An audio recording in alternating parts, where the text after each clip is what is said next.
हमने पहली वीडियो में सीक्वेंस के सीरीज के बारे में क्वेश्चन सॉल्व किए थे। Now today we are going to solve the question of arithmetic sequence, जिसमें हम nth टर्म फाइंड करनी हो तो उसके लिए हमारे पास for example an is equal to 2n+3 दिया हुआ है और हमने 9 टर्म्स फाइंड करनी है। और 9 टर्म फाइंड करें, चाहे 8 टर्म फाइंड करें, चाहे 7 टर्म्स फाइंड करें, तो उसमें हमें n की वैल्यू जो है वो देखना है कि n की वैल्यू क्या है। तो इट्स मीन यहाँ पर जब n टर्म फाइंड कर लिया तो इट्स मीन n होता है नंबर ऑफ टर्म्स। n को हम किससे ज़ाहिर करते हैं कि नंबर ऑफ टर्म्स। तो इसको n को किसको ज़ाहिर करेगा? Number of terms. तो इट्स मीन जब 9 टर्म्स है तो मतलब ये है कि n की वैल्यू 9 है। अब मैं n की जगह पर जब वैल्यू पुट करूंगा 9 इज इक्वल टू 2 और उसके बाद n की जगह पे 9+3, then it will become 18+3 is equal to 21। It's means 9 terms जो है वो 21 बनती है। फॉर एग्जाम्पल मैं अगर n की वैल्यू देखता हूं कि n is equal to 1 2 3 4 up to 9, तो इट्स मीन मैं n की वैल्यू n की जगह अगर 1 पुट करता हूं तो मतलब फर्स्ट n टर्म्स क्या है। तो फर्स्ट n टर्म के लिए ये मैं 1 वैल्यू इसमें पुट करूंगा तो ये आ जाएगा हमारे पास 1 2 1+3, it's mean 2+3 is equal to 5। तो इट्स मीन जो फर्स्ट टर्म है उसकी जगह पे 5 है n की फर्स्ट वैल्यू। और अगर मैं इसमें 2 पुट करूंगा a2 तो इट्स मीन ये आ जाएगा 2+3, इट्स मीन 7 आ जाएगा। तो इस तरह इट्स मीन कि जब मैं कहता हूँ फर्स्ट टर्म में हमारे पास 5 है, सेकंड टर्म में हमारे पास 7 है, इसी तरीके इंक्रीज होते होते 9 नंबर पे 9 टर्म्स के ऊपर क्या आएगा? तो इट्स मीन 9 टर्म में हमारे पास 21 है। अगर 9 टर्म्स दी गई है कि 9 टर्म्स, अगर ये इक्वेशन दी गई है हमारे पास an is equal to 2n+3, यहां पर दिया गया क्वेश्चन के 9 terms a9 is equal to 21, find n is equal to, तो n की वैल्यू क्या होगी? 21 कौन सी नंबर ऑफ टर्म्स है? तो उस सूरत में मैं क्या करूंगा कि an की वैल्यू जो है मैं पुट करूंगा, an की वैल्यू 21 है इज इक्वल टू 2, n की वैल्यू मैंने फाइंड करनी है इज इक्वल टू 3।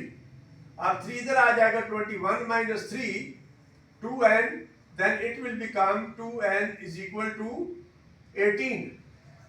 अब n की वैल्यू आ जाएगी 18/2 is equal to 9। It's mean n पे हमारे पास 9 है, यानी 21 जो है वो 9 टर्म्स है। और अगर हमारे पास an दिया गया है कि an हमारे पास 21 है, तो उस सूरत में हमें n मालूम करना होगा कि 21 कितने नंबर पर है। तो उसमें हम देखेंगे कि वो जो है वो 9th नंबर पर है, जैसे कि 1 2 3 4 5 6 7 8 9। ओके, नेक्स्ट हमने इसी तरह सीक्वेंस मालूम करनी है। हमने इस फार्मूले से, जो नेक्स्ट फार्मूले से आएगा वो है an is equal to a1 + n-1d। आप क्वेश्चन कोई भी आ सकता है जिसमें देखिए हमारे पास क्वेश्चन ये होगा कि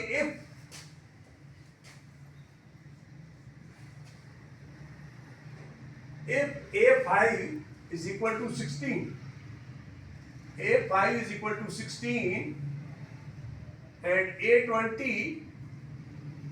is equal to 46 and a15 will be, a15 हमारे पास क्वेश्चन मार्क। अब हम इस तरह के क्वेश्चन को सॉल्व करने के लिए क्या करेंगे कि हम इस फार्मूले को यूज करेंगे। अब मेरे पास a5 यानी n की वैल्यू जो 5 होगी तो हमारे पास a5 टर्म जब 16 आती है, और जब n की वैल्यू 20 होगी यानी 20 टर्म्स वो है हमारे पास 64। इसी तरीके से हमने an यानी a15 टर्म्स के ऊपर क्या आएगा? तो इसके लिए हम क्या करेंगे, हमारे पास जैसे ये फार्मूला है, तो इसमें हम देखेंगे हमारे पास an यानी a5 इज इक्वल टू 16।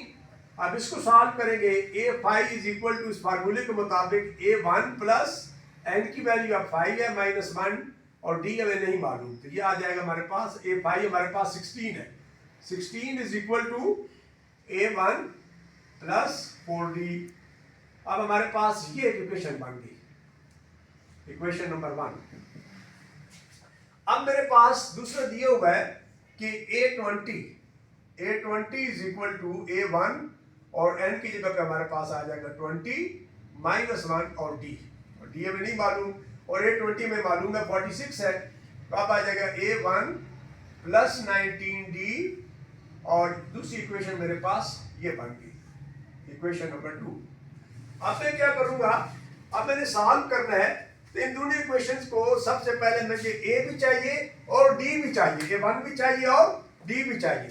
जब a1 और d मुझे चाहिए तो फिर मैं दोनों इक्वेशंस को आपस में कंपेयर करूंगा और कंपेयर करके a की वैल्यू भी निकालूंगा और उसके बाद d की भी वैल्यू निकालूंगा। अब मैं लिखूंगा कि subtract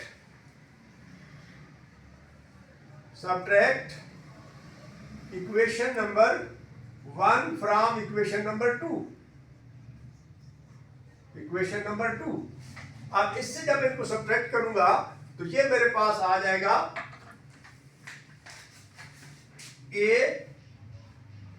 a46 is equal to a1 plus 19d, then equation number 1 will be 16 is equal to a1 plus 4d। Subtract करेंगे तो नीचे वाला साइन चेंज हो जाते हैं, a1 a से कट जाएगा, यहां पर 30 आ जाएगा is equal to 15d, it's mean d is equal to 30 upon 15, then d will be 2। तो अब d की वैल्यू मुझे मालूम होगी कि d की वैल्यू 2 है। अब मुझे a1 मालूम करना है, तो a1 मालूम करने के लिए इन दोनों इक्वेशन में से किसी एक में भी आप वैल्यू पुट कर देंगे तो आपके पास a आ जाएगा। फॉर एग्जांपल मैं इस इक्वेशन में डाल लेता हूं, तो ये आता है a1 plus 19d is equal to 46। तो d की वैल्यू मेरे पास a1 प्लस 19 और d की वैल्यू मेरे पास 2 है is equal to 46, then it will become a1 plus 38 is equal to 64, 19 2 are 38, then a1 is equal to 64 minus 38, then it will become to 14 में से 8 गए 6 और उसके बाद हमारे पास क्या आ जाएगा, 14 में से 8 6 आएगा, 5 में से 3 गए तो 2 आ जाएगा, यानी a1 की वैल्यू जो है मेरे पास 26। अब a1 भी मालूम हो गया और d भी मालूम हो गया। अब मैंने a15 मालूम करना है, तो a15 के लिए ये आ जाएगा हमारे पास a15 is equal to a1 plus n minus 1d। तो a15 जो है वो इज इक्वल टू a1 मैंने 26 निकाला है और n मेरे पास 15 है, तो माइनस 1 और d मेरे पास 2 है, तो ये आ जाएगा a15 is equal to 26 plus 14 multiply by 2, देन 26 plus 28, then it will become 454। It's mean a15 जो है 15th टर्म मेरे पास 54 है। तो इस तरह हम क्वेश्चन जो दिया गया होगा तो उसकी वैल्यूज जब नहीं दी गई होगी तो हम इस फार्मूले के मुताबिक हल करेंगे। तो इंशाल्लाह इसी तरह आगे नेक्स्ट जो सीक्वेंस है वो हम जो है इंशाल्लाह नेक्स्ट वीडियो में हम जो है वो इंशाल्लाह आप लोगों को बताएंगे, समझाएंगे।